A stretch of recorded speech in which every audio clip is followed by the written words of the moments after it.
آگے سبق دیکھیے بھائی، کتاب الطلاق، باب طلاق السنہ۔ قال الطلاق على ثلاثة أوجه حسن وأحسن وبدعي، فالأحسن أن يطلق الرجل امرأته تطليقة واحدة في طهر لم يجامعها فيه ويتركها حتى تنقضي عدتها، لأن الصحابة رضي الله تعالى عنهم كانوا يستحبون ألا يزيدوا في الطلاق على واحدة حتى تنقضي العدة۔ بھائی گزشتہ سبق میں آپ نے مسئلہ پڑھا تھا کہ ایک شخص نے ایک صغیرہ اور کبیرہ سے نکاح کر لیا اور پھر کبیرہ نے صغیرہ کو دودھ پلایا تو یہ دونوں عورتیں خاوند پر حرام ہو جائیں گی۔ بھائی دونوں کے نکاح فاسد ہو گئے، اس لیے کیونکہ وہ شخص جو ہے رضاعی ماں بیٹی کو جمع کرنے والا بن گیا، اور جس طرح نسبی ماں بیٹی کو اپنے نکاح میں جمع کرنا منع ہے، اسی طرح رضاعی ماں اور بیٹی کو بھی نکاح میں جمع کرنا منع ہے بھائی۔ اور میں نے آپ کو بتلایا تھا کہ جب کبیرہ نے صغیرہ کو دودھ پلایا تو کبیرہ جو ہے وہ ساس بن گئی اس خاوند کی، کیونکہ اس کی بیوی کی ماں ہے وہ ساس بن گئی، اور ساس جو ہے وہ تو انسان پر ہمیشہ کے لیے حرام ہوتی ہے، اور جبکہ صغیرہ جو ہے وہ خاوند کی ربیبہ بن گئی، یعنی اس کی بیوی کی بیٹی، اور جب ربیبہ بن گئی تو ربیبہ بھی خاوند پر حرام ہو جاتی ہے جب خاوند اس کی ماں کے ساتھ صحبت کر لے، تو لہذا یہ دونوں نکاح فاسد ہو گئے۔ لیکن کبیرہ تو ساس بن چکی ہے، لہذا اب اس سے دوبارہ زندگی بھر نکاح کی کوئی صورت نہیں۔ البتہ صغیرہ جو ہے وہ ربیبہ بنی ہے، اور اگر خاوند نے کبیرہ سے صحبت کر لی تھی تو پھر تو یہ ربیبہ بھی ہمیشہ کے لیے حرام ہو گئی، اب اس سے بھی نکاح نہیں ہو سکتا۔ اور اگر خاوند نے کبیرہ کے ساتھ ابھی صحبت نہیں کی تھی تو پھر یہ صغیرہ حلال ہے، اور یہ نکاح تو فسخ ہو گیا، لیکن خاوند دوبارہ اس سے نکاح کر سکتا ہے۔ اور پھر صاحب ہدایہ نے آپ کو یہ بھی بتلایا کہ اگر کبیرہ کے ساتھ خاوند صحبت کر چکا ہے پھر تو مہر پکا ہو چکا ہے، پھر تو پورا مہر دینا پڑے گا، اگرچہ جدائی کبیرہ کی طرف سے آئی ہے لیکن مہر تو پہلے ہی سے پکا ہو چکا تھا صحبت کی وجہ سے، تو پورا مہر دینا پڑے گا۔ لیکن اگر صحبت سے پہلے یہ کبیرہ نے صغیرہ کو دودھ پلایا ہے تو پھر اس صورت میں جدائی جو ہے یہ عورت کی طرف سے آئی ہے، لہذا وہ نصف مہر جو صحبت سے پہلے بیوی کا حق بنتا ہے وہ بھی اب اس کبیرہ کو نہیں ملے گا بھائی۔ جبکہ صغیرہ جو ہے اس کا تو اس جدائی میں کوئی دخل نہیں، کیونکہ اس کے فعل کا کوئی اعتبار نہیں ہے، لہذا اس کو نصف مہر دینا پڑے گا۔ پھر اس کے بعد خاوند کو یہ جو صغیرہ کو نصف مہر دینا پڑا یہ اس کبیرہ کی وجہ سے دینا پڑا، تو کیا خاوند کبیرہ پر رجوع کرے گا یا نہیں؟ تو میں نے آپ کو بتلایا تھا کہ ایک ہوتا ہے مباشر اور ایک ہوتا ہے مسبب۔ مباشر مثلا کوئی کسی کو نقصان پہنچاتا ہے براہ راست اپنے فعل کے ذریعے، کہ کوئی کسی کی گاڑی تباہ کر دیتا ہے یا موٹر سائیکل تباہ کر دیتا ہے، تو یہ جو مباشر ہے جس نے اس چیز کو تباہ کیا ہے اس کے اوپر ضمان آئے گا۔ اس میں یہ نہیں دیکھا جائے گا کہ اس کی نیت کیا تھی، نقصان دینا چاہتا تھا یا نقصان نہیں دینا چاہتا تھا۔ بھائی جب اس نے نقصان پہنچایا ہے براہ راست اپنے فعل کے ذریعے تو پھر وہاں ہر حال میں اس پر ضمان آئے گا۔ لیکن اگر کوئی کسی شخص کو نقصان پہنچتا ہے اور وہ نقصان پہنچانے والے نے براہ راست اپنے عمل کے ذریعے نقصان نہیں پہنچایا بلکہ وہ صرف سبب بنا ہے تو وہ مسبب ہوا، اور مسبب کے اندر پھر تعدی کو دیکھا جاتا ہے کہ اس نے زیادتی کی ہے کہ زیادتی نہیں کی۔ اگر اس نے تعدی کی ہو تو پھر اس پر ضمان آتا ہے، اگر اس نے تعدی نہیں کی تو پھر اس پر ضمان بھی نہیں آتا۔ تو یہاں آپ نے متن کے اندر پڑھا کہ یہ جو کبیرہ ہے یہ مسببہ ہے، لہذا اس پر زمان آئے گا یا نہیں آئے گا، اس میں تعدی کو دیکھا جائے گا۔ اگر اس نے فساد کا ارادہ کیا تھا پھر تو اس پر زمان آئے گا، اور اگر اس نے فساد کا ارادہ نہیں کیا تو اس پر زمان بھی نہیں آئے گا۔ اور فساد کا ارادہ تبھی ہو سکتا ہے جب اس کو نکاح کا بھی پتا ہو اور اس کو اس مسئلے کا بھی پتا ہو کہ میرے دودھ پلانے سے یہ دونوں نکاح فاسد ہو جائیں گے۔ اور اگر اس کو نکاح کا علم نہیں ہے یا اس کو اس مسئلے کا پتہ نہیں ہے تو پھر اس صورت کے اندر یہ متعدیہ نہیں ہے بھائی۔ اس کے بعد صاحب ہدایہ نے یہ بھی بیان فرمایا کہ یہ عورت مباشرہ نہیں ہے بلکہ مسببہ ہے۔ اس کو مباشرہ ہم قرار نہیں دے سکتے اس لیے کیونکہ اس نے دودھ پلایا ہے، اور دودھ پلانا یہ تو کوئی نکاح کو فسخ کرنے کے لیے، نکاح کو فاسد کرنے کے لیے وجہ نہیں، بلکہ دودھ تو بچوں کی پرورش کے لیے ان کو پلایا جاتا ہے، لہذا اس دودھ پلانے کی وجہ سے اس کو مباشرہ قرار نہیں دیا جا سکتا کہ اس کی وجہ سے اس پر زمان واجب کیا جائے کہ جو خامند نے نصف مہر صغیرہ کو دیا ہے وہ اب تمہیں ادا کرنا پڑے گا۔ تو دودھ پلانا یہ فساد کے لیے وجہ نہیں، یہ تو اتفاقاً یہاں ایسی صورت پیش آ گئی کہ یہ صغیرہ اس خاوند کی بیوی تھی، اگر صغیرہ خاوند کی بیوی نہ ہوتی تو یہاں کسی قسم کی کوئی خرابی بھی نہ آتی۔ تو معلوم ہوا دودھ پلانے کی وجہ سے یہ عورت کوئی مباشرہ نہیں ہوئی، اس پر زمان واجب نہیں کیا جا سکتا۔ اور نیز دودھ پلانے سے نکاح فاسد ہوا ہے، اس فساد نکاح کی وجہ سے بھی اس پر زمان کو واجب نہیں کیا جا سکتا، کیونکہ نکاح وہ تو کوئی قیمت والی چیز نہیں ہے، وہ تو ایک عقد کا نام ہے۔ میاں بیوی کے درمیان جو عقد موجود ہے اس کا کیا نام ہے؟ نکاح ہے۔ تو نکاح کوئی قیمت والی چیز نہیں ہے، اور اس کے فاسد کرنے سے کسی پر زمان نہیں آ سکتا بھائی، اس لیے کیونکہ فساد نکاح یہ مہر کو لازم نہیں کرتا بلکہ یہ تو مہر کے سقوط کا سبب بنتا ہے بھائی، اس کی وجہ سے تو مہر ساقط ہونا چاہیے۔ قیاس یہ تقاضا کرتا ہے کہ جب خاوند نے صحبت سے پہلے بیوی کو طلاق دے دی ہے تو دیکھو اس صورت کے اندر خاوند پر تو کوئی مہر نہیں آنا چاہیے، کیونکہ خاوند نے مبدل وصول نہیں کیا، خاوند نے صحبت نہیں کی تو بدل بھی خاوند پر نہیں آنا چاہیے۔ اور یہ جو خاوند پر نصف مہر واجب ہوتا ہے یہ بھی متعہ کے طریقے پر ہے، یعنی بطور تحفے کے شریعت نے خاوند پر واجب کیا ہے کہ اس عورت کو تحفہ دے دو، اس عورت کو تحفے کے طور پر نصف مہر دے دو۔ معلوم ہوا قیاس تو یہ تقاضا کرتا ہے کہ فساد نکاح کی وجہ سے بھی اس عورت پر زمان واجب نہیں ہونا چاہیے، کیونکہ فساد نکاح وہ الزام مہر کا سبب نہیں بلکہ وہ تو سقوط مہر کا سبب ہے بھائی۔ تو معلوم ہوا نہ دودھ پلانے کی وجہ سے عورت پر زمان واجب کیا جا سکتا ہے اور نہ فساد نکاح کی وجہ سے۔ ہاں اس عورت کے عمل کی وجہ سے اس خاوند کا نکاح باطل ہوا ہے، اور ابطال نکاح اس وجوب کا سبب ہے بھائی۔ خاوند پر نصف مہر تب ہی واجب ہوگا جب اس کا نکاح باطل ہو جائے۔ تو یہ جو کبیرہ ہے اس نے صرف شرط پوری کی ہے، اس نے دودھ پلا کر نکاح کو کیا کر دیا؟ باطل کر دیا، یعنی صرف شرط پوری کی ہے، اور جو شخص شرط پوری کرے اس کو مسبب کہتے ہیں، مباشر نہیں کہتے بھائی۔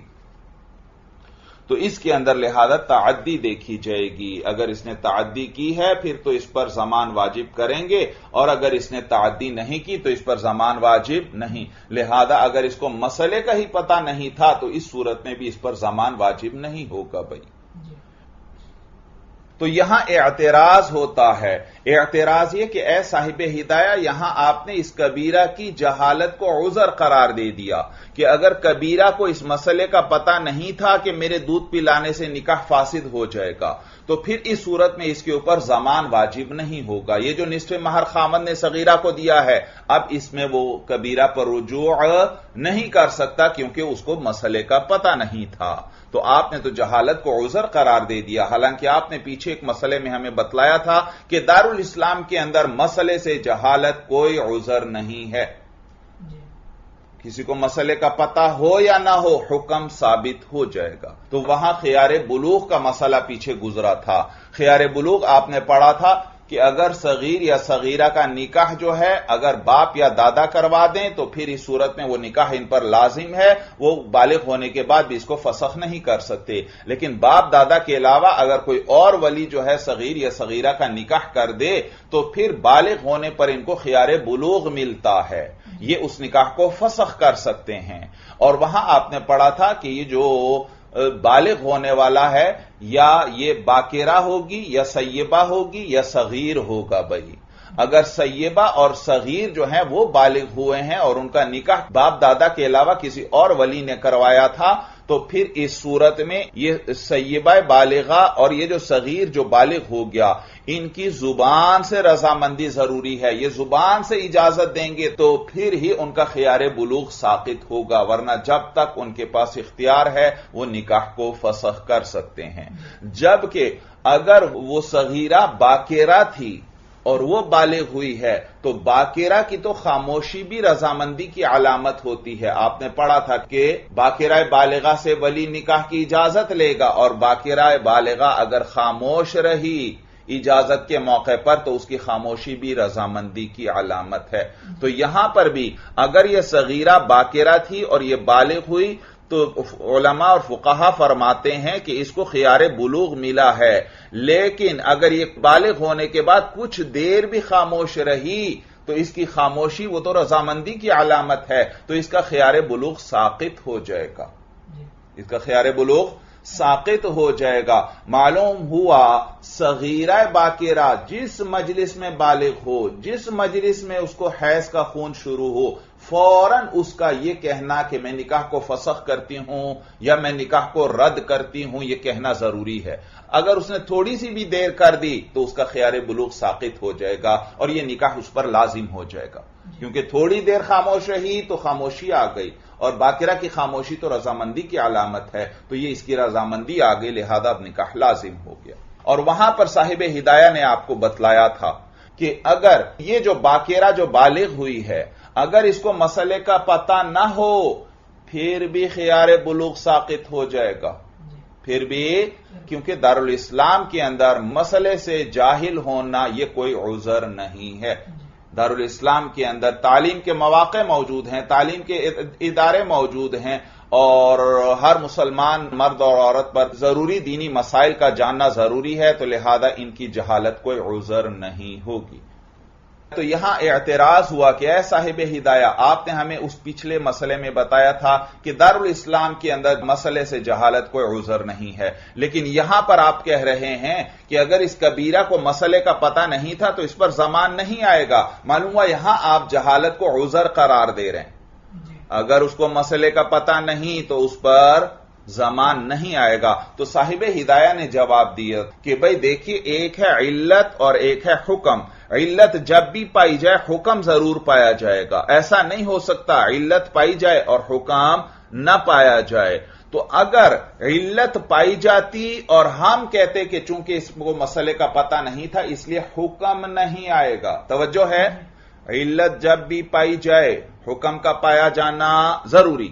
اب اگر ایک علت پائی جاتی لیکن ہم کہتے ہیں نہیں چونکہ اس کو مسئلے کا پتہ نہیں تھا، بے شک علت پائی جا رہی ہے لیکن حکم نہیں آئے گا، پھر آپ ہم پر اعتراض کر سکتے تھے کہ علت پائی جا رہی ہے لیکن آپ جہالت کو عذر قرار دے رہے ہیں دفع حکم کے لیے۔ کس کے لیے؟ دفع حکم کے لیے آپ جہالت کو علت قرار دے رہے ہیں، دفع حکم کے لیے آپ جہالت کا اعتبار کر رہے ہیں۔ تو صاحب ہدایہ نے آپ کو بتلایا کہ یہاں ایسا نہیں ہے، بلکہ یہاں پر عورت پر زمان تب آئے گا جب اس نے فساد کی نیت کی ہو، اور فساد کی نیت تبھی ہو سکتی ہے جب اس کو مسئلے کا پتہ ہو کہ میرے دودھ پلانے سے یہ نکاح فاسد ہو جائیں گے۔ جب اس کو یہ علم ہوگا پھر ہی ہم کہہ سکتے ہیں کہ اس نے مسئلہ جاننے کے باوجود دودھ پلایا ہے، اس کا ارادہ ہی کس چیز کا تھا؟ فساد کا تھا۔ تو یہاں ہم نے جو جہالت کا اعتبار کیا ہے وہ علت کو دور کرنے کے لیے کیا ہے کہ وجوب زمان کی علت کیا تھی؟ قصد فساد۔ کیا علت تھی؟ فساد کا ارادہ تبھی ہو سکتا ہے جب اس کو مسئلے کا پتہ ہو. تو یہاں ہم نے جو جہالت کا اعتبار کیا ہے وہ قصد فساد کو دفع کرنے کے لیے کیا ہے، یعنی جو اس مسئلے کی علت ہے. توجہ ہے، جو مسئلے کی علت ہے اس علت کو دفع کرنے کے لیے کہ قصد فساد تبھی ہو سکتا ہے، فساد کا ارادہ تبھی ہو سکتا ہے جب اس عورت کو مسئلے کا پتہ ہو، پھر ہم کہیں گے اس نے فساد کا ارادہ کیا ہے. اگر اس کو مسئلے کا پتہ نہیں تو معلوم ہوا پھر قصد فساد بھی نہیں، اور قصد فساد تو علت تھی وجوب زمان کی. تو جب اس کو مسئلے کا علم نہیں تو قصد فساد نہیں، جب قصد فساد نہیں تو حکم بھی نہیں، یعنی زمان بھی واجب نہیں ہوگا. تو ہم نے جو جہالت کا اعتبار کیا ہے وہ حکم کو دور کرنے کے لیے نہیں کیا کہ علت تو پائی جا رہی ہو اور ہم کہیں پھر بھی حکم نہیں آئے گا، نہیں ایسا نہیں ہے، بلکہ ہم نے جہالت کا اعتبار کیا ہے علت کو دفع کرنے کے لیے کہ جب اس کو مسئلے کا پتہ نہیں تو قصد فساد نہیں پایا گیا، اور جب علت نہیں پائی گئی تو پھر وجوب زمان یعنی حکم بھی نہیں آئے گا. بھائی بات سمجھ میں آ گئی؟ تو آپ ہمارے اوپر اعتراض تب کر سکتے تھے اگر علت تو پائی جاتی، لیکن ہم کہتے کہ چونکہ اس کو مسئلے کا پتہ نہیں تھا اس لیے حکم نہیں آئے گا. علت پائی جا رہی ہے لیکن حکم نہیں آئے گا، پھر آپ ہم پر اعتراض کر سکتے تھے کہ آپ نے جہالت کو عذر مانا ہے. بلکہ یہاں تو ہم نے جہالت کا اعتبار کس لیے کیا ہے؟ علت کو دور کرنے کے لیے کہ جب جہالت ہے تو علت ہی نہیں پائی گئی، اور جب علت نہ ہو پھر تو حکم نہیں آتا. بھائی تو یہاں پر وجوب زمان کی جو علت ہے یعنی قصد فساد کا ارادہ، وہ جہالت کی وجہ سے قصد فساد ہی نہیں پایا گیا، کیونکہ قصد فساد کب ہوگا؟ جب مسئلے کا پتہ ہو. تو جب جہالت کی وجہ سے قصد فساد نہیں پایا گیا تو علت نہیں پائی گئی. علت نہیں، جب علت نہیں تو اس کا حکم وجوب زمان بھی نہیں آئے گا. بات سمجھ میں آ گئی؟ جی تو صاحب ہدایہ فرماتے ہیں وَهَذَا مِنَّ اعْتِبَارُ الْجَهْلِ لِدَفْعِ قَصْدِ الْفَسَادِ لَا لِدَفْعِ الْحُكْمِ. وَهَذَا اور یہ جو ہے مِنَّا ہماری طرف سے اعتبار الجہلی جہالت کا اعتبار، کہ یہ جو یہاں پر ہم نے جہالت کا اعتبار کیا ہے لِدَفْعِ قَصْدِ الْفَسَادِ، یہ قصد فساد یعنی علت کو دور کرنے کے لیے ہے کہ علت ہی یہاں موجود نہیں، علت ہی یہاں موجود نہیں. لا لدفع الحکم، یہ دفع حکم کے لیے نہیں ہے. اگر ہم نے جہالت کا اعتبار کیا ہوتا دفع حکم کے لیے کہ علت تو پائی جا رہی ہے لیکن حکم نہیں آئے گا، پھر آپ ہم پر اعتراض کر سکتے تھے. لیکن یہاں تو ہم نے جہالت کا اعتبار کیا کس لیے؟ علت کو دور کرنے کے لیے کہ جب جہالت ہے تو قصد فساد نہیں پایا گیا، علت نہیں پائی گئی، اور جب علت نہیں پائی گئی تو حکم یعنی وجوب زمان بھی نہیں آئے گا. بات سمجھ میں آ گئی؟ تو صاحب ہدایہ فرماتے ہیں وَهَذَا مِنَّ اعْتِبَارُ الْجَهْلِ اور یہ جو ہماری طرف سے جہالت کا اعتبار کیا گیا ہے لِدَفْعِ قَصْدِ الْفَسَادِ، یہ قصد فساد کو دور کرنے کے لیے ہے یعنی علت کو دور کرنے کے لیے ہے، لا لِدَفْعِ الْحُكْمِ نہ کہ حکم کو دفع کرنے کے لیے.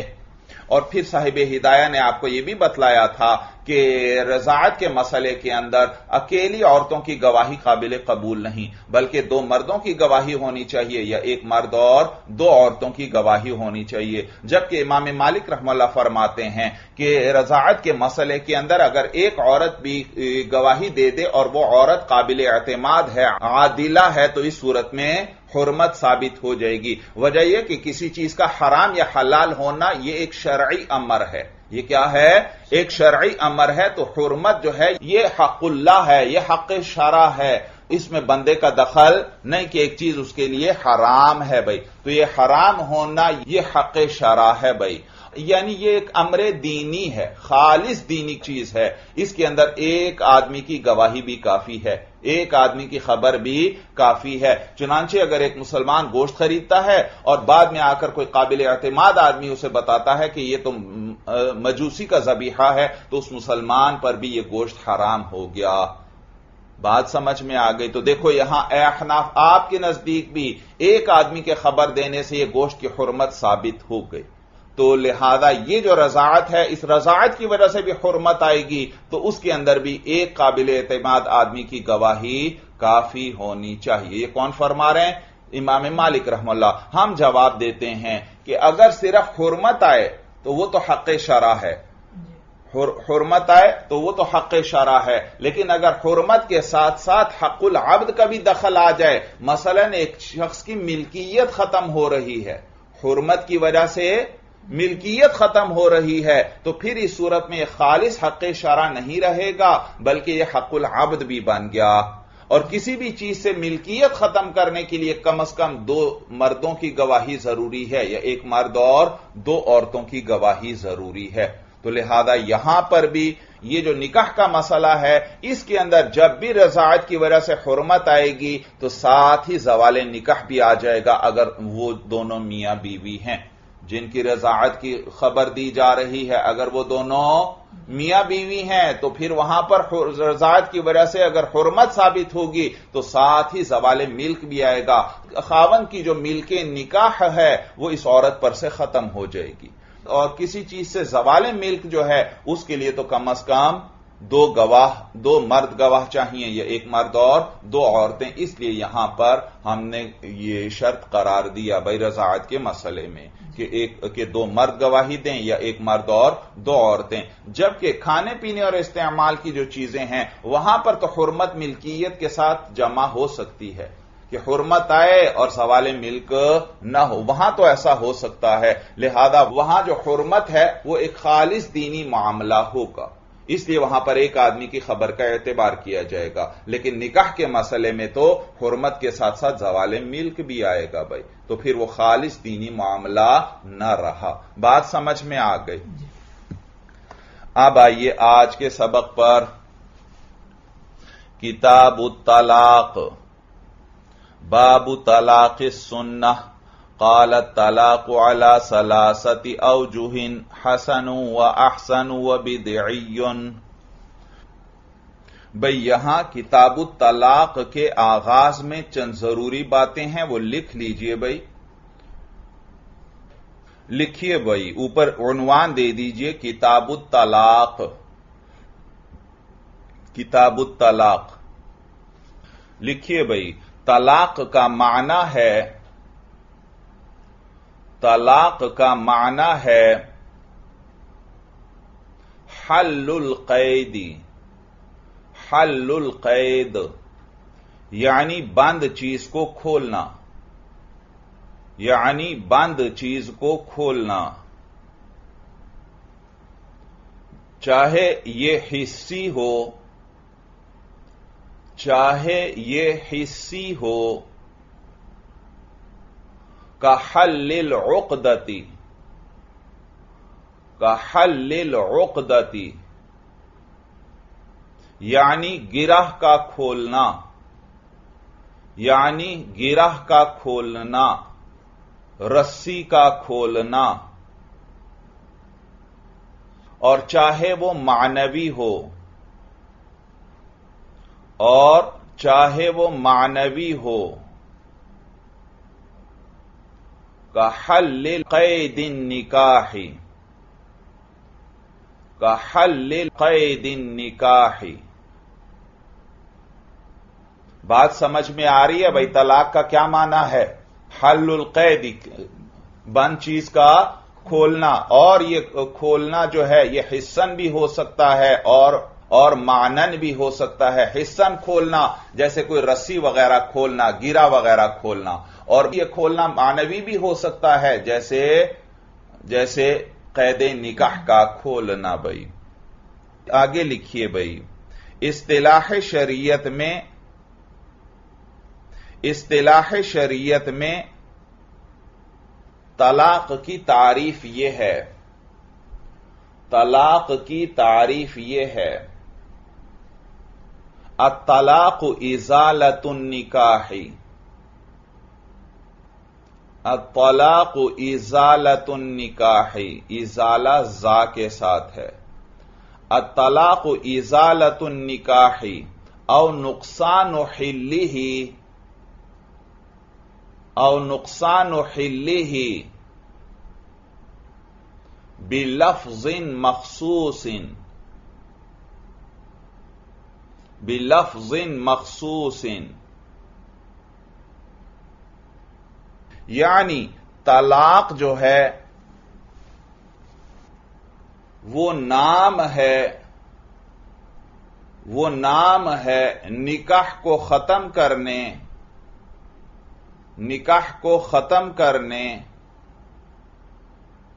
اور نکاح کی حلت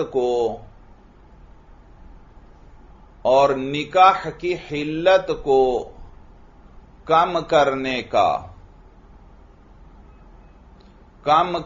کا مخصوص لفظ کے ساتھ یعنی طلاق کے لفظ کے ساتھ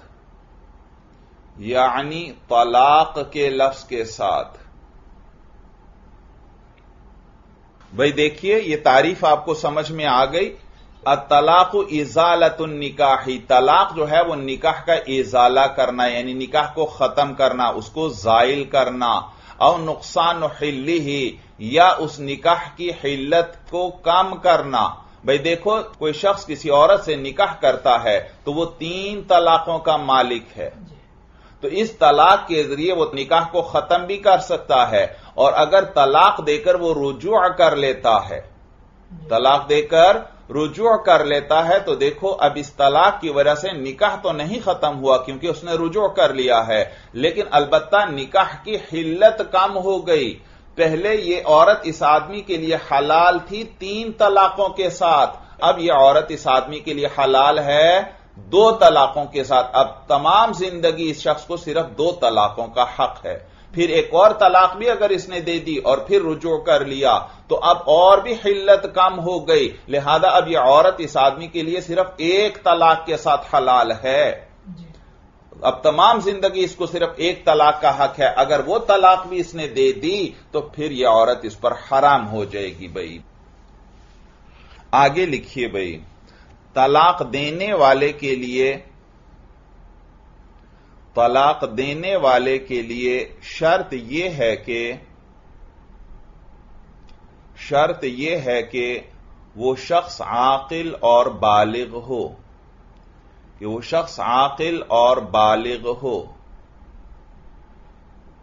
لہذا مجنون اور بچے کی طلاق درست نہیں.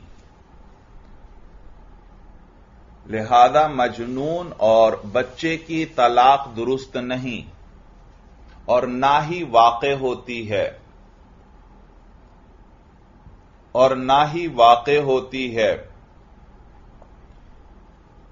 دیگر علماء و فقہا اور ائمہ ایک تیسری شرط بھی ذکر فرماتے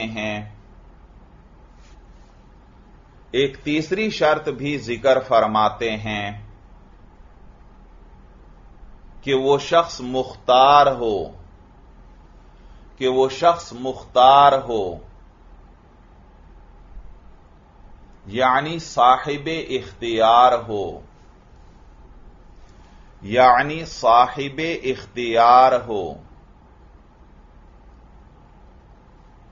لہذا مکرہ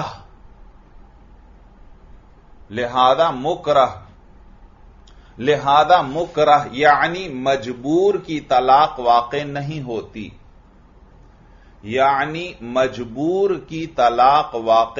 ہوتی، مگر عند الاحناف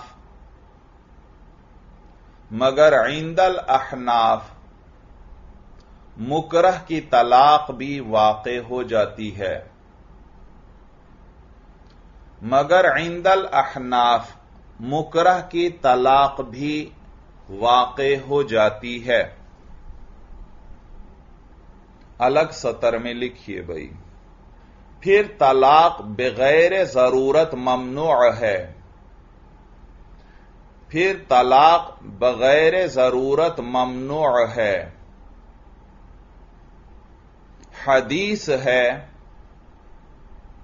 حدیث ہے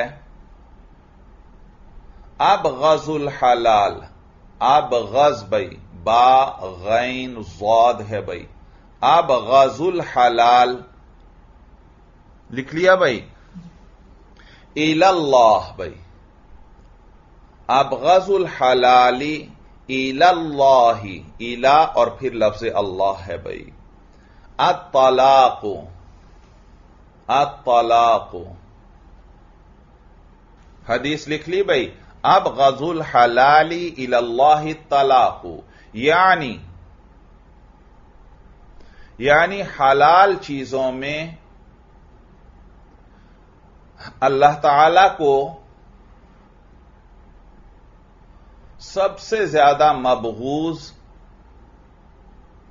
سب سے زیادہ مبغوض اور ناپسند طلاق ہے، اور ناپسند طلاق ہے۔ بات سمجھ میں آ گئی بھائی؟ حلال چیزوں کے اندر اللہ کو جو چیز سب سے زیادہ ناپسند ہے وہ طلاق ہے بھائی۔ آگے لکھیے الگ سطر، علماء نے لکھا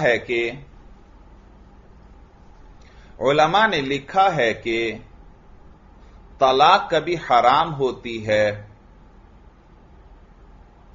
کہ طلاق کبھی حرام ہوتی ہے، کبھی مکروہ،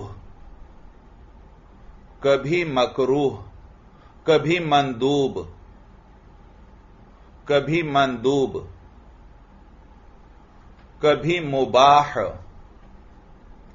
کبھی مباح، یہ باعتبار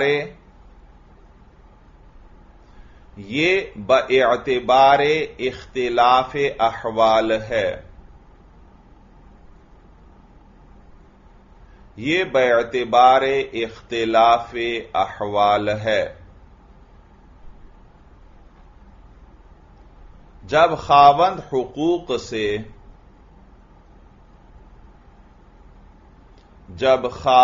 حقوق سے بالکل عاجز آ جائے، بالکل عاجز آ جائے تو طلاق دینا واجب ہے، تو طلاق دینا واجب ہے۔ اور اگر وہ عجز کم ہو،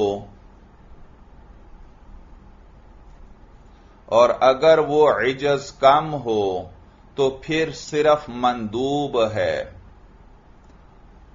تو پھر صرف مندوب ہے، ورنہ صرف جائز ہے، ورنہ صرف جائز ہے۔ اور اگر طلاق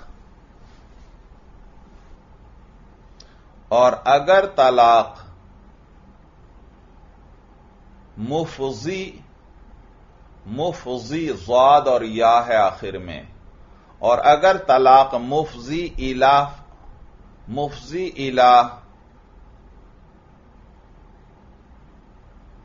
الفساد العظیم، الفساد العظیم لکھ لیا بھائی؟ اور اگر طلاق مفضی الی الفساد العظیم ہو، مفضی الی الفساد العظیم ہو تو پھر طلاق حرام ہے، تو پھر طلاق حرام ہے، تو پھر طلاق حرام ہے۔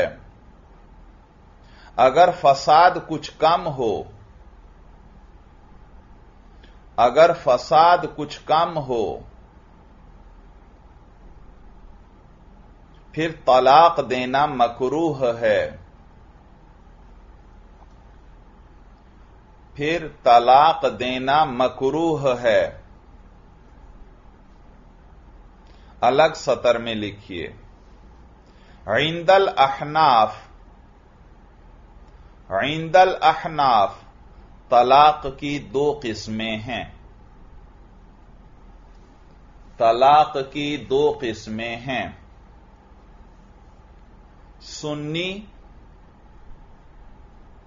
سنی اور بدعی۔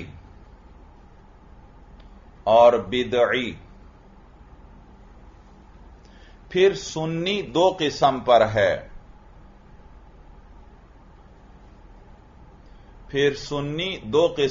ہے، حسن اور احسن۔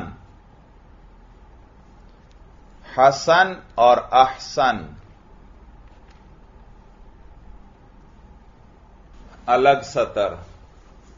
طلاق حسن یہ ہے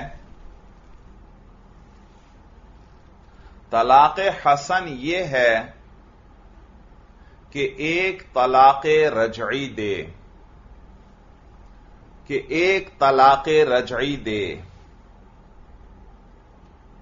اس طہر میں جس میں جماع نہ کیا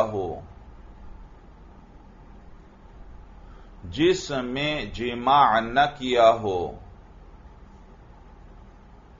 اور نہ اس سے قبل حیض میں جماع کیا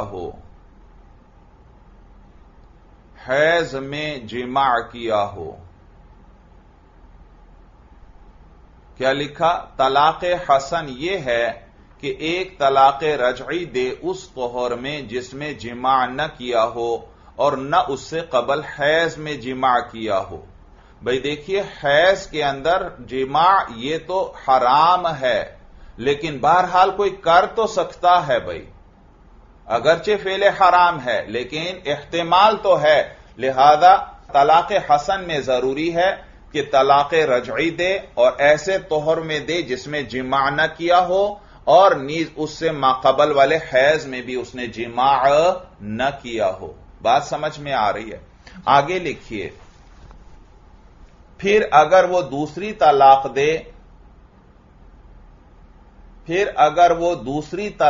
دے تو وہ دوسرے طہر میں ہو مع شرائط مذکورہ،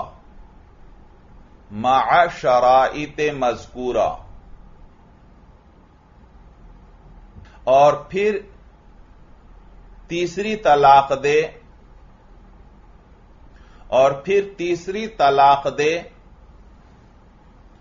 طہر ثالث میں مع شرائط مذکورہ۔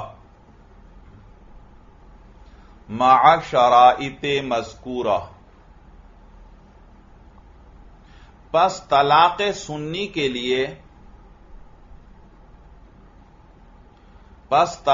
سنی کے لیے متعدد شرطیں ہیں۔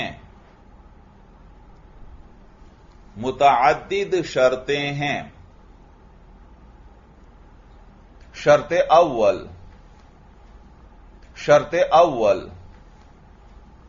طہر میں دی جائے،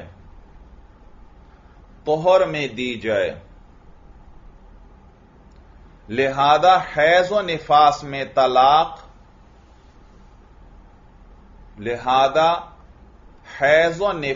میں طلاق بدعی ہے،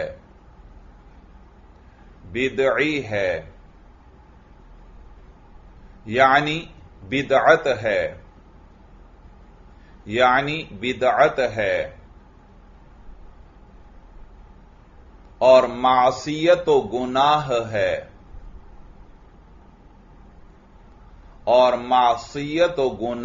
ہے،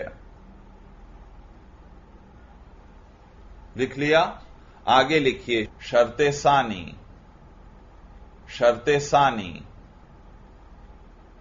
اس طہر میں جماع نہ ہو،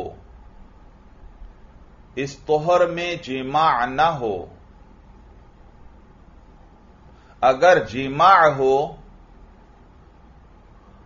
جماع ہو تو بدعی ہے، اگر جماع ہو تو بدعی ہے۔ شرط ثالث، شرط ثالث، ایک طلاق ہو، ایک طلاق ہو اور وہ بھی رجعی ہو، اور وہ بھی رجعی ہو۔ لہذا اگر دو طلاقیں دیں، لہذا اگر دو طلاقیں دیں ایک طہر میں، ایک طہر میں، تو پھر یہ بدعی طلاق ہوگی، تو پھر یہ بدعی طلاق ہوگی جو کہ حرام ہے، جو کہ حرام ہے اور گناہ ہے، اور گناہ ہے۔ اور اگر ایک طلاق بائن دی، اور اگر ایک طلاق بائن دی تو یہ بھی بدعی ہے، تو یہ بھی بدعی ہے بقول اظہر، بقول اظہر، ضا کے ساتھ ہے بھائی، ضا، بقول اظہر۔ بات سمجھ میں آ رہی ہے؟ یعنی طلاق بائن دی جائے تو اس سلسلے میں دو قول ہیں، ایک قول کے مطابق یہ بدعی نہیں ہے، لیکن وہ قول جو زیادہ ظاہر ہے اس کے مطابق یہ طلاق بائن بھی کیا ہے؟ یہ بدعی ہے بھائی۔ آگے لکھیے، شرط رابع، شرط رابع کہ اس سے قبل حیض میں بھی، کہ اس سے قبل حیض میں بھی جماع نہ کیا ہو، جماع نہ کیا ہو۔ آگے الگ سطر لکھیے، سنی احسن طلاق میں، سنی احسن طلاق میں بعینہ وہی شرائط ہیں، بعینہ وہی شرائط ہیں جو حسن میں ہیں، جو حسن میں ہیں۔ البتہ ایک شرط زائد ہے، البتہ ایک شرط زائد ہے، اور وہ یہ کہ صرف ایک طلاق پر اکتفا کرے، اور وہ یہ کہ صرف ایک طلاق پر اکتفا کرے۔ جی آگے الگ سطر لکھیے بھائی، اور اگر عورت غیر مدخول بہا ہے، اور اگر عورت غیر مدخول بہا ہے، یعنی خاوند نے اس کے ساتھ صحبت نہیں کی، اس کے ساتھ صحبت نہیں کی، تو اس کو طہر میں بھی طلاق دی جا سکتی ہے، تو اس کو طہر میں بھی طلاق دی جا سکتی ہے، اور حیض میں بھی، اور حیض میں بھی۔ اور یہ ایک ہی طلاق سے، اور یہ ایک ہی طلاق سے بائنہ ہو جائے گی، بائنہ ہو جائے گی، اور اس پر کوئی عدت نہیں ہے، اور اس پر کوئی عدت نہیں ہے، یہ فوراً ہی آگے نکاح کر سکتی ہے۔ لکھ لیا؟ آگے الگ سطر لکھیے بھائی۔ جمہور امت کے نزدیک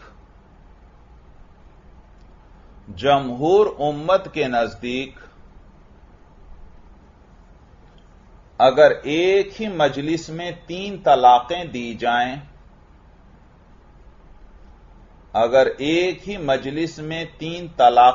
جائیں،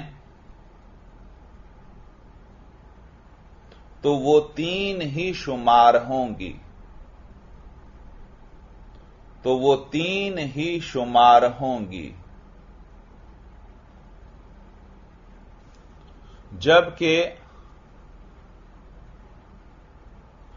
جبکہ امام ابن تیمیہ رحمہ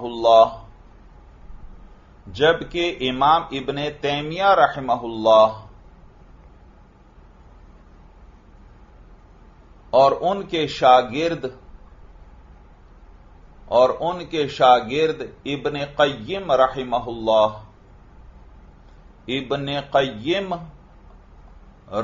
اللہ اور اسی طرح زمانہ حال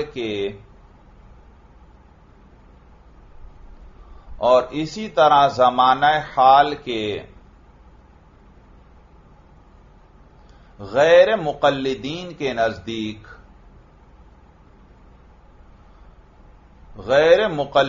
کے نزدیک ایک مجلس میں 3 طلاقیں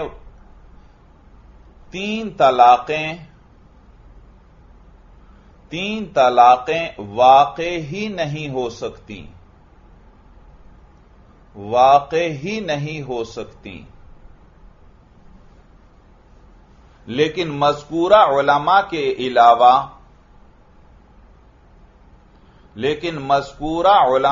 علاوہ ائمہ اربعہ اور کل امت سلفن سین لام فا الف اوپر 2 زبر ڈال دیں، سلفن و خلفن سب کے نزدیک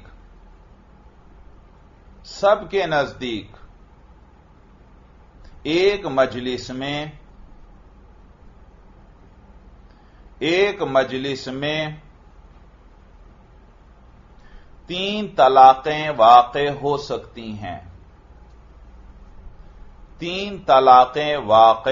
سکتی ہیں، چنانچہ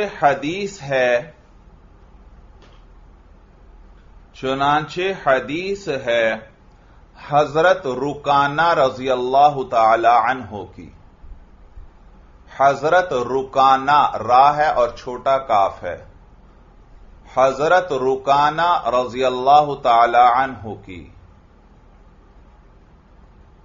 جنہوں نے بیوی کو 3 طلاقیں دی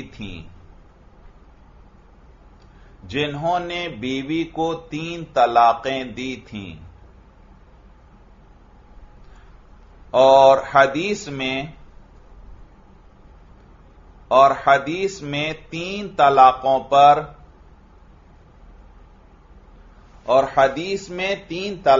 پر طلاق بتن با ہے اور لمبی تا ہے اور تا پر شد بھی ڈال دیں، حدیث میں 3 طلاقوں پر طلاق بت کا اطلاق کیا گیا ہے، طلاق بت کا اطلاق کیا گیا ہے۔ بتن کا معنی ہے قطع، با اور لمبی تا ہے، تا مشدد ہے۔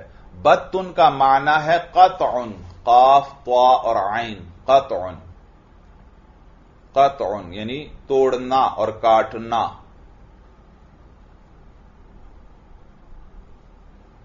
اور یہ کنایا ہے 3 طلاقوں سے، یہ کنایا ہے 3 طلاقوں سے، کیونکہ وہ بھی قاطع ہوتی ہیں، کیونکہ وہ بھی قاطع ہوتی ہیں۔ چنانچہ حدیث میں ہے عن رکانۃ رضی اللہ تعالی عنہ، عن رکانۃ رضی اللہ تعالی عنہ قال اتیت النبی، قال اتیت النبی صلی اللہ علیہ وسلم،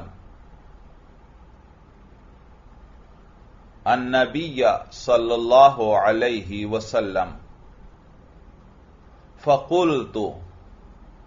فقلت یا رسول اللہ،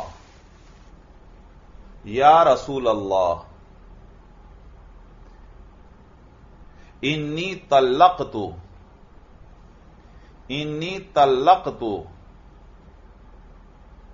امرأتی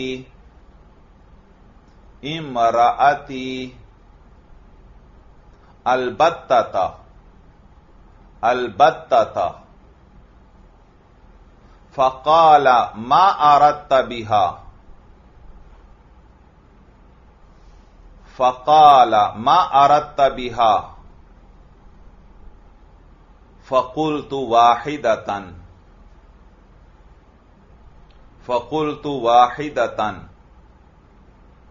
فقال والله، فقلت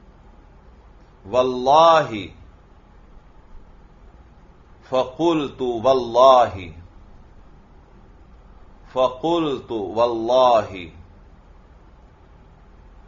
قال فهو ما اردت، قال فهو ما اردت، اردت بھائی الف ہے، را دال اور تا ہے لمبی۔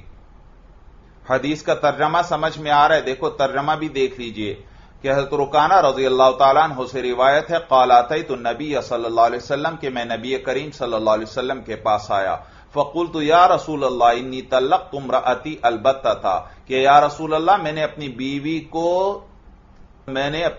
کو 3 طلاقیں دے دی ہیں، میں نے اپنی بیوی کو 3 طلاقیں دی ہیں۔ فقال ما اردت بها، تو حضور صلی اللہ علیہ وسلم نے فرمایا اس کے ذریعے تم نے کیا ارادہ کیا تھا؟ فقلت واحدۃ، تو میں نے کہا میں نے ایک کا ارادہ کیا تھا۔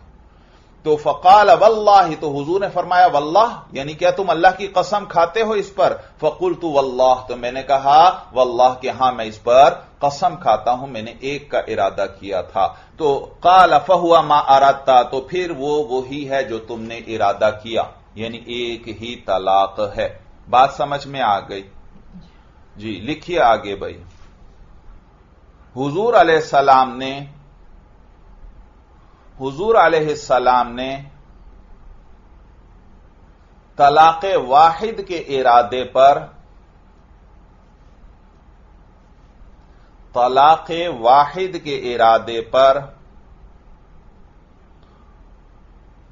حضرت رکانہ رضی اللہ تعالی عنہ سے قسم لی، حضرت رکانہ رضی اللہ تعالی عنہ سے قسم لی۔ معلوم ہوا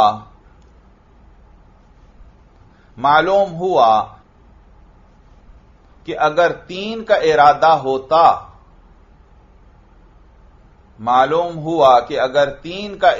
ہوتا، تو ایک مجلس میں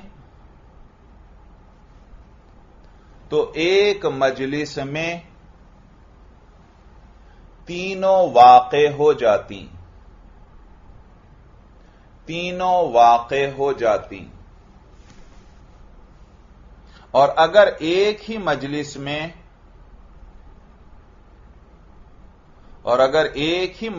میں تین طلاقیں بھی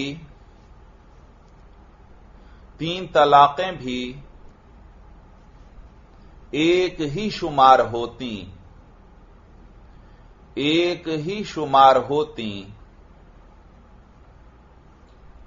تو پھر ارادہ واحد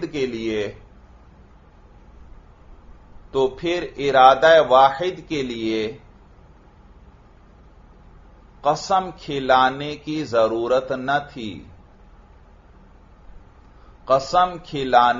ضرورت نہ تھی بلکہ خود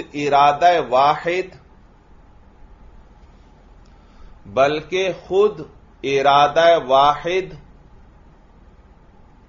کی بھی ضرورت نہ تھی لکھ لیا؟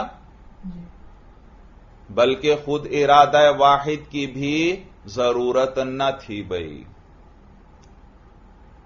اس سے ایک اور بات معلوم ہوئی کہ تین طلاقیں ایک بھی شمار ہو سکتی ہیں. تین طلاقیں ایک بھی شمار ہو سکتی ہیں اگر ارادہ ایک کا ہو. البتہ تین طلاقوں کے طریقے دو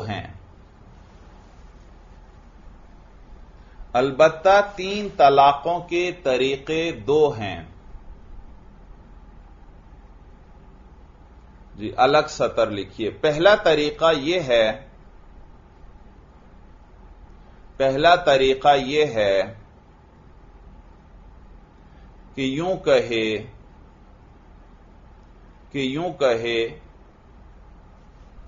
انتی طالق ثلاثن،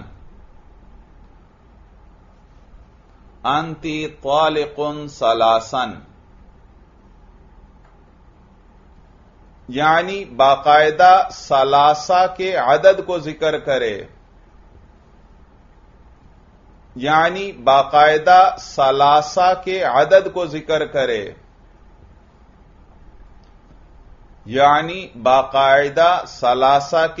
کو ذکر کرے، اس صورت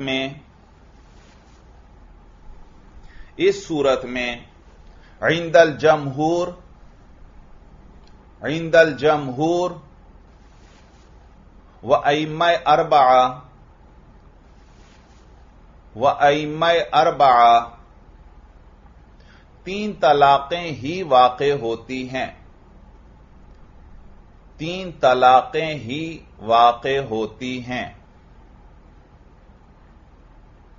کوئی صورت نہیں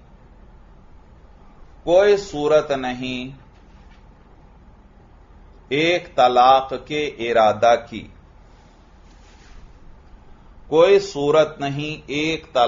کے ارادہ کی، اگرچہ کہتا بھی رہے کہ ایک طلاق کا ارادہ تھا،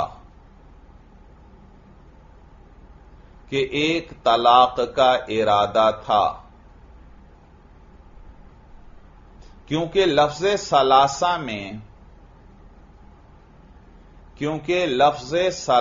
میں کمی کا احتمال نہیں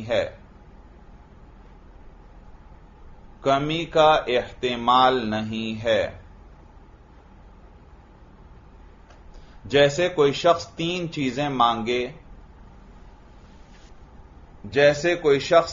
چیزیں مانگے جب دی جائیں تو کہے، جب دی جائیں تو کہے کہ میرا ارادہ ایک کا تھا، کہ میرا ارادہ ایک کا تھا۔ بات سمجھ میں آ گئی؟ جی آگے الگ سطر لکھیے۔ دوسرا طریقہ یہ ہے، دوسرا طریقہ یہ ہے کہ لفظ طلاق 3 دفعہ ذکر کرے، کہ لفظ طلاق 3 دفعہ ذکر کرے، یوں کہے، یوں کہے انت طالقن، انت طالقن، انت طالقن، 3 مرتبہ لکھیں بھائی، انت طالقن، انت طالقن، انت طالقن، یا صرف طالقن طالقن طالقن کہے، یہ بھی 3 دفعہ لکھیں طالقن، یا صرف طالقن طالقن طالقن کہے۔ لکھ لیا بھائی؟ دوبارہ سن لیں۔ دوسرا طریقہ یہ ہے کہ لفظ طلاق 3 دفعہ ذکر کرے، یوں کہے انت طالقن، انت طالقن، انت طالقن، یا صرف طالقن طالقن طالقن کہے۔ اس دوسری صورت میں بھی 3 طلاقیں واقع ہوں گی، 3 طلاقیں واقع ہوں گی اگر ارادہ 3 کا ہو، اگر ارادہ 3 کا ہو، اور اگر کہے کہ میرا ارادہ 1 طلاق کا تھا،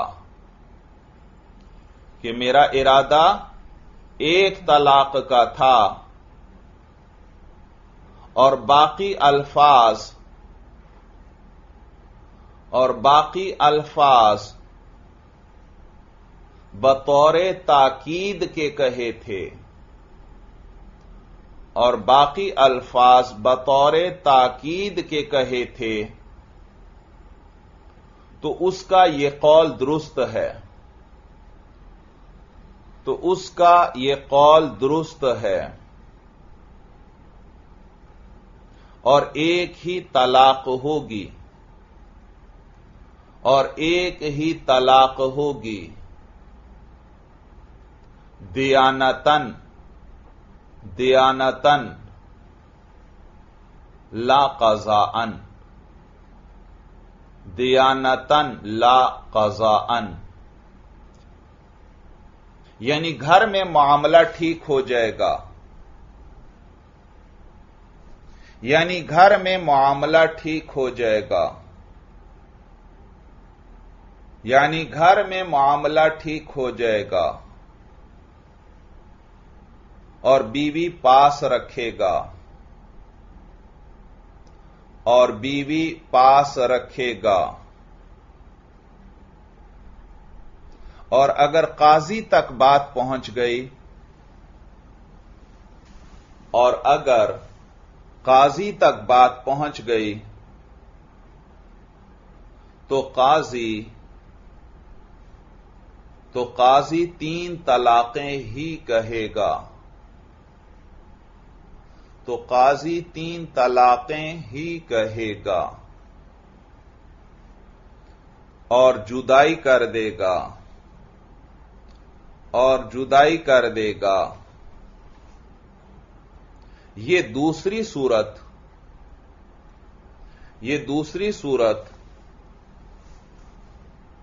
حضور علیہ الصلاۃ والسلام کے زمانہ میں،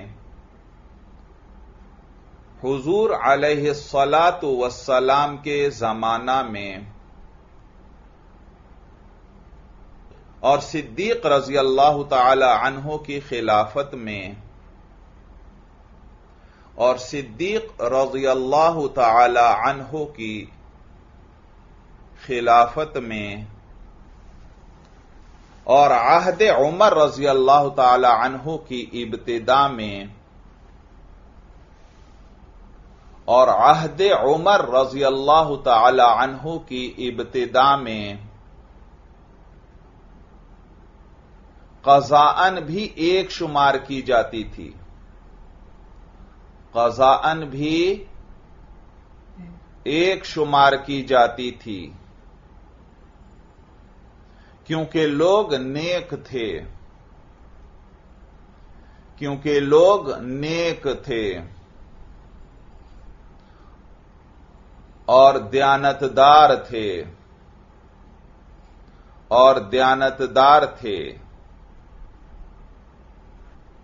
پھر حضرت عمر نے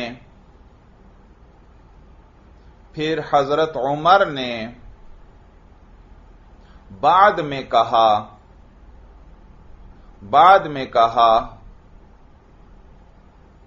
کہ اب لوگ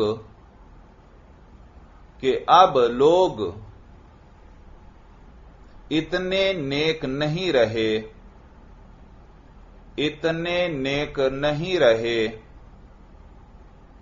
لہذا قضاءً تین ہی شمار ہوں گی، لہذا قضاءً تین ہی شمار ہوں گی۔ بہرحال اس بات پر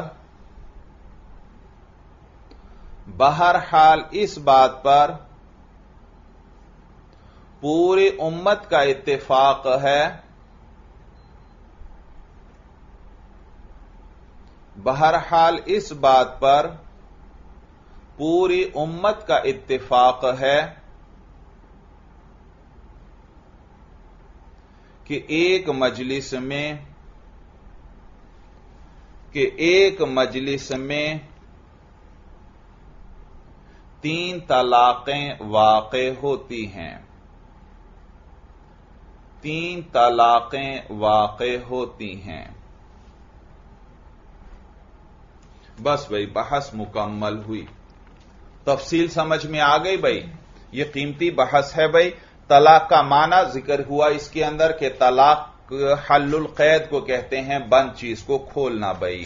پھر یہ بند کھولنا حسی بھی ہو سکتا ہے اور معنوی بھی۔ حسی جیسے رسی کھولنا، گرا کھولنا، اور معنوی جیسے قید نکاح کو کھولنا، اور شرعاً جو ہے یہ نکاح کو زائل کرنا اور نکاح کے حلت کو کم کرنا مخصوص لفظ یعنی لفظ طلاق کے ساتھ بھائی۔ اور آپ نے پڑھا کہ طلاق دو قسم پر ہے، ایک سنی اور ایک بدعی، اور سنی پھر دو قسم پر ہے، ایک احسن ہے اور ایک حسن ہے بھائی۔ اور حسن یہ ہے کہ انسان تین طہروں میں تین طلاقیں دے بیوی کو، اور وہ طلاقیں بھی رجعی ہوں، اور وہ طہر ایسے ہوں کہ جن کے اندر جماع نہ کیا ہو، تو یہ کیا ہے؟ طلاق حسن، اور یہ بھی سنت ہے۔ اور اسی طرح طلاق احسن وہ بھی سنت ہے، لیکن اس میں ایک شرط اور ہے کہ وہاں صرف ایک ہی طلاق پر اکتفا کر لے۔ بات سمجھ میں آ گئی؟ یہاں طلاق سے متعلق ایک دو باتیں مزید بھی یاد رکھیں بھائی، مزید بھی یاد رکھو کہ وہ عورت جس کے ساتھ خاوند نے صحبت نہیں کی، اس کو ایک طلاق بھی دے دی جائے تو وہ فوراً بائن ہو جاتی ہے، خاوند سے جدا ہو جاتی ہے، اور اس پر عدت وغیرہ بھی نہیں ہے، وہ فوراً آگے کہیں نکاح کرنا چاہے تو کر سکتی ہے۔ لیکن مدخول بہا یعنی وہ عورت جس کے ساتھ خاوند صحبت کر چکا ہے، اس کو جو خاوند طلاق دیتا ہے وہ رجعی بھی ہو سکتی ہے اور بائن بھی ہو سکتی ہے۔ طلاق کتنی قسم پر؟ دو، ایک رجعی اور ایک بائن۔ طلاق رجعی وہ ہے جس کے اندر خاوند رجوع کر سکتا ہے عدت کے اندر یعنی دوبارہ وہاں نکاح کی ضرورت نہیں۔ ایک شخص نے اپنی بیوی کو طلاق دی کہ میں تمہیں طلاق دیتا ہوں، یاد رکھو اس سے طلاق رجعی ہوئی، تو اس سے طلاق رجعی ہوئی، اور طلاق رجعی کے اندر خاوند عدت کے اندر رجوع کر سکتا ہے۔ مثلا یوں کہہ دے میں رجوع کرتا ہوں، یا میں نے رجوع کر لیا، یہ زبان سے کہہ دے، یا اپنے کسی عمل کے ذریعے بھی رجوع کر سکتا ہے، مثلا بیوی کا بوسہ لے لیا یا بیوی سے صحبت کر لی، یعنی کوئی ایسا کام کیا جو بیوی کے علاوہ اور کسی عورت کے ساتھ جائز نہیں، تو اس خاوند کا یہ عمل بھی بتلا رہا ہے کہ معلوم ہو وہ رجوع کر رہا ہے۔ توجہ ہے؟ تو لہذا اس سے پھر رجوع ہو جائے گا عدت کے اندر اندر، اور یہاں دوبارہ نکاح کی ضرورت نہیں ہے، وہ بیوی اب بھی پہلے ہی کی طرح بیوی ہے۔ البتہ اب طلاقوں کی تعداد کم ہو کر 2 رہ گئی۔ پہلے خاوند 3 طلاقوں کا مالک تھا، اب تمام زندگی کے لیے صرف 2 طلاقوں کا مالک ہے۔ پھر خاوند اگر ایک اور طلاق رجعی دے دیتا ہے اور پھر رجوع کر لیتا ہے تو اب بھی یہ عورت اس کی بیوی ہے، لیکن اب اس کے پاس تمام زندگی صرف ایک ہی طلاق کا حق باقی رہ گیا ہے بھائی۔ اور اگر پھر جب تیسری بھی طلاق دے دے گا تو اس کو طلاق مغلظہ کہتے ہیں بھائی۔ کیا کہتے ہیں؟ طلاق مغلظہ، یعنی سخت طلاق۔ تو 3 طلاقوں کو طلاق مغلظہ کہتے ہیں، کیونکہ اس کے بعد رجوع نہیں ہو سکتا، خاوند اس عورت سے اب دوبارہ نکاح نہیں کر سکتا، الا یہ کہ یہ عورت کسی اور سے نکاح کر لیتی ہے اور پھر وہ شخص جو ہے کسی وقت زندگی میں اس عورت کو طلاق دے دیتا ہے یا اس آدمی کا انتقال ہو جاتا ہے تو پھر پہلا خاوند اس عورت سے نکاح کر سکتا ہے، ورنہ ویسے نکاح نہیں کر سکتا۔ بات سمجھ میں آ گئی؟ تو طلاق جو ہے 2 قسم پر ہے، ایک طلاق رجعی ہے جس کے اندر رجوع ہو سکتا ہے، اور دوسری طلاق بائن ہے۔ طلاق بائن یہ ہے کہ طلاق کے ساتھ کوئی لفظ خاوند بڑھا دے۔ مثلا پہلی صورت کیا تھی؟ خاوند نے بیوی سے کہا کہ تمہیں طلاق ہے۔ دوسری صورت یہ ہے خاوند کہتا ہے تمہیں طلاق بائن ہے بھائی۔ کیا ہے؟ دیکھو یہ بائن کا لفظ ساتھ ملا دیا، بائن کا معنی جدا کرنے والی، یعنی تمہیں جدا کرنے والی طلاق ہے۔ تو یاد رکھو اس صورت میں خاوند رجوع نہیں کر سکتا کیونکہ اس نے طلاق بائن دی ہے بھائی، اور طلاق بائن کے اندر نکاح ٹوٹ جاتا ہے، نکاح ٹوٹ گیا۔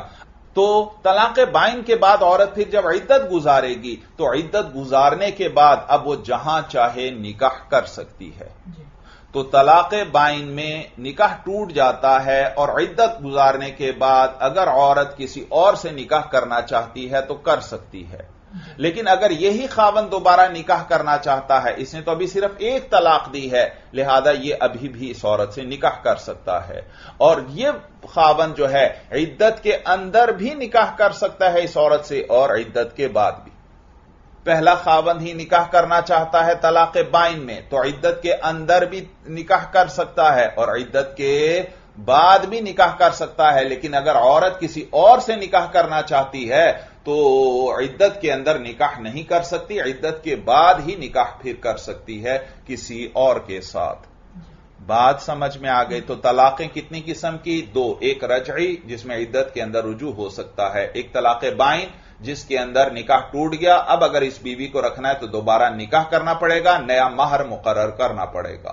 اور پھر اسی طرح یاد رکھیں آگے صاحب ہدایہ بھی آپ کو بتلائیں گے کہ طلاق کے الفاظ کے اعتبار سے طلاق 2 قسم پر ہے، ایک کو صریح کہتے ہیں، ایک کو کنایہ کہتے ہیں۔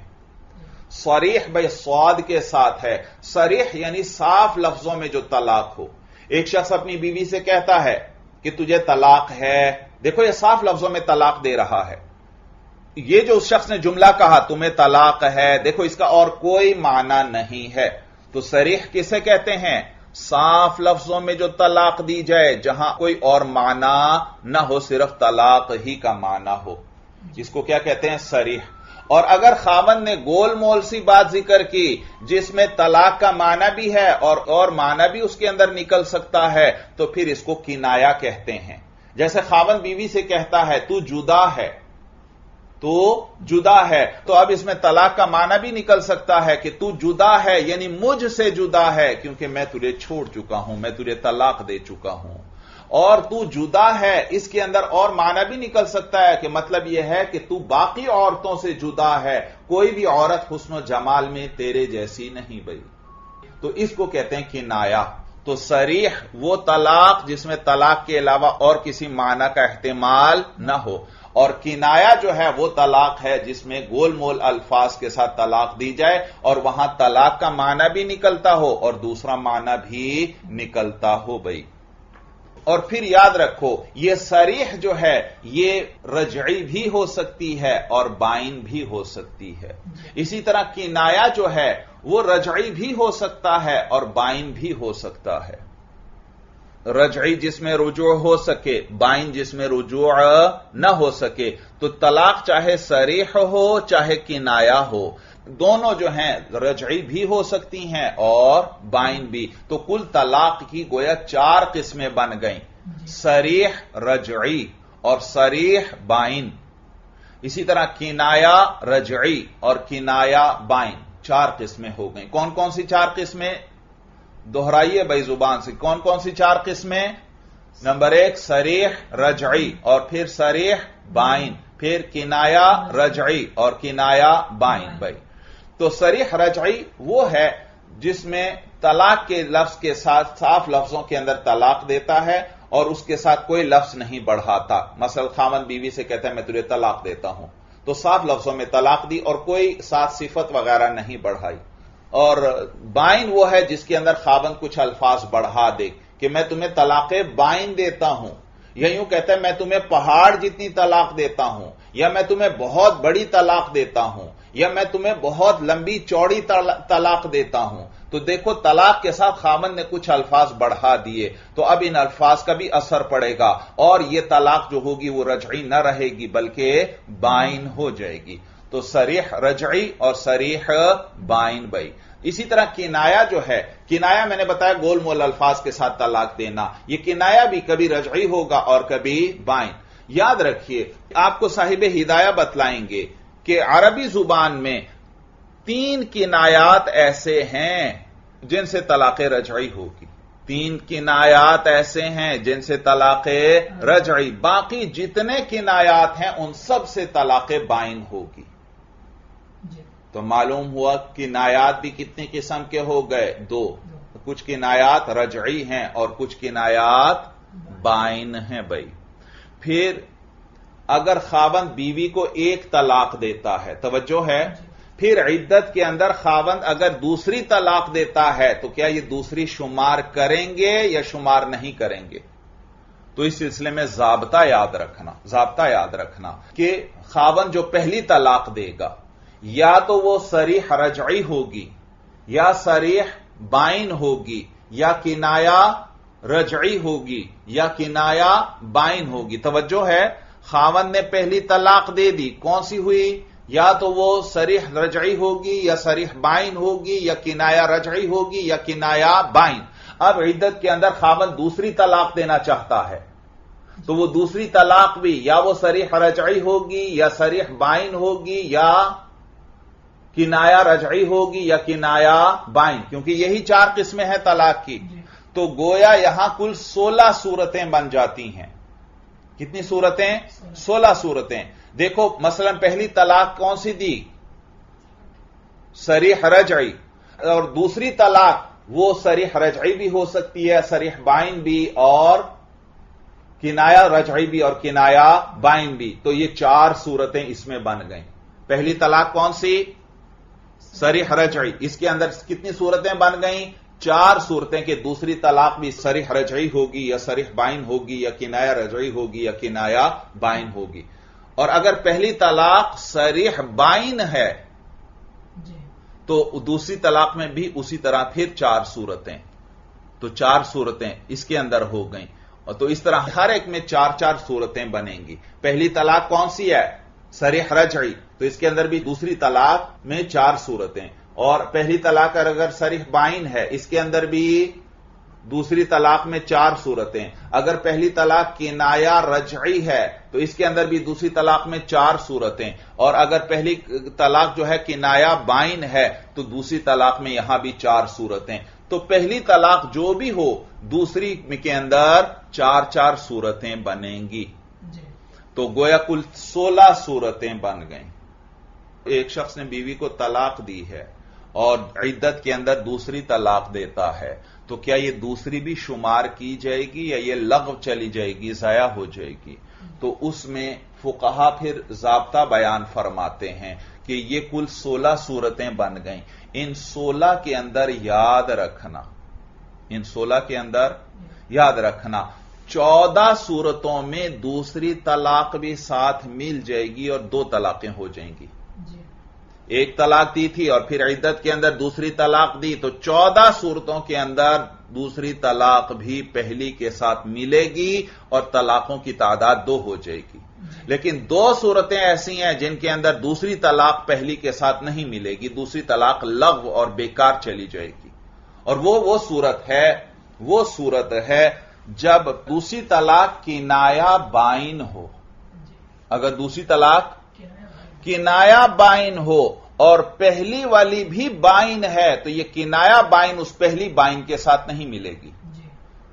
دوسری طلاق، توجہ سے سنو، 16 میں سے 2 صورتوں کے اندر دوسری طلاق لغو اور بیکار چلی جائے گی، وہ پہلی طلاق سے نہیں ملے گی. وہ کون سی 2 صورتیں ہیں؟ جس میں دوسری کنایہ بائن ہو اور پہلی بائن ہو، چاہے وہ صریح بائن ہو چاہے کنایہ بائن ہو. پہلی کیا ہو؟ بائن ہو، چاہے صریح بائن ہو چاہے کنایہ بائن ہو، اس سے ایک طلاق بائن ہو چکی ہے. مثلا پہلے صریح بائن آئی اور اس کے بعد کنایہ بائن آئی، تو یہ کنایہ بائن اس صریح بائن کے ساتھ نہیں ملے گی، یہ لغو چلی جائے گی، ایک ہی طلاق ہے بھائی. یا پہلی بھی کنایہ بائن تھی اور دوسری بھی کنایہ بائن آ گئی تو یہ دوسری کنایہ بائن لغو چلی جائے گی، اس کا کوئی اعتبار نہیں، ایک ہی طلاق شمار کی جائے گی. تو 16 قسموں کے اندر 14 قسموں کے اندر دوسری طلاق پہلی طلاق سے ملے گی اور 2 صورتوں کے اندر دوسری طلاق پہلی طلاق سے نہیں ملے گی. وہ کون سی 2 صورتیں ہیں؟ جن میں دوسری طلاق کنایہ بائن ہو اور پہلی بائن ہو، چاہے وہ صریح بائن ہو چاہے کنایہ بائن ہو، تو یہ دوسری طلاق پہلی سے نہیں ملے گی. چنانچہ فقہا اس سلسلے میں ایک ضابطہ بھی ذکر فرماتے ہیں بھائی. وہ فرماتے ہیں الصریح یلحق الصریح، بلکہ یہ ضابطہ لکھ لیجئے، یہ آپ کے کام آئے گا بھائی. الصریح یلحق الصریح والبائن، الصریح یلحق الصریح والبائن، الصریح یلحق الصریح والبائن، والبائن لا يلحق البائن، والبائن لا يلحق البائن. تو دیکھا، صریح کے ساتھ بھی ملے گی اور بائن کے ساتھ بھی ملے گی. دوسری طلاق اگر صریح ہے تو وہ پہلی صریح ہو تو اس کے ساتھ بھی ملے گی اور پہلی بائن ہو تو اس کے ساتھ بھی ملے گی، یعنی دوسری کا اعتبار کریں گے جب وہ طلاق صریح ہو. لیکن والبائن لا يلحق البائن، بائن جو ہے وہ بائن کے ساتھ نہیں ملے گی، یعنی مراد ہے کنایہ بائن.